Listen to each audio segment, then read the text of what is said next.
HDFC bank employees union 31ാമത് ദേശീയ സമ്മേളനം നടന്നു. ദേശീയ സമ്മേളനം വൈദ്യുതി വകുപ്പ് മന്ത്രി കെ കൃഷ്ണൻകുട്ടി ഉദ്ഘാടനം ചെയ്തു.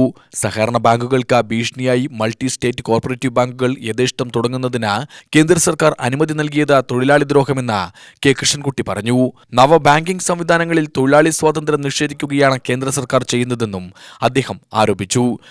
അദാനിയുടെ 72,000 കോടിക്ക് താഴെയാണ് ഇവിടുത്തെ മൊത്തം കർഷകരുടെ കണം. ഇവർക്ക് പലിശ എത്രയാണ് കൊടുത്തറിയോ? പലിശ മേടിക്കുന്നത് എത്രയാണ് കൊടുക്കുന്നത്? ഇവർക്ക് പാവങ്ങളായതുകൊണ്ട് പലിശ 0.1% കൊടുത്തത്. ചർച്ചയെ നടത്തുന്നില്ലല്ലോ. രാഷ്ട്രീയ പാർട്ടിക്കാർ ചർച്ച ചെയ്യുന്നില്ല, പത്രക്കാർ ചർച്ച ചെയ്യുന്നില്ല, ആരും ചർച്ച ചെയ്യുന്നില്ല. അദാനി, അംബാനി, മിത്തൽ ഗ്രൂപ്പുകളുടെ 3.04 ലക്ഷം കോടി എടുക്കേണ്ടി ചർച്ചയേ വന്നില്ല.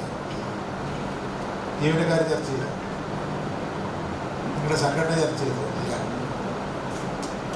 കഴിഞ്ഞ 10 വർഷത്തിനുള്ളിൽ എഴുതിയ കടം 16.35 ലക്ഷം, പൊതുമേഖല 11.56 ലക്ഷം കോടി, മറ്റ് ബാങ്കുകൾ, പ്രൈവറ്റ് ബാങ്കുകൾ 4.79 ലക്ഷം കോടി, അങ്ങനെ 16.35 ലക്ഷം കോടി. ഇതാരുടെ പണം പോയി?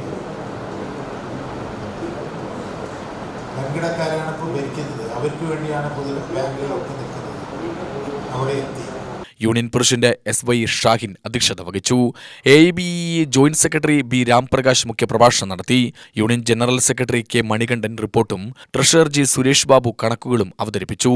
റിപ്പോർട്ടും കണക്കുകളും യോഗം ഐക്യകണ്ഠേന അംഗീകരിച്ചു.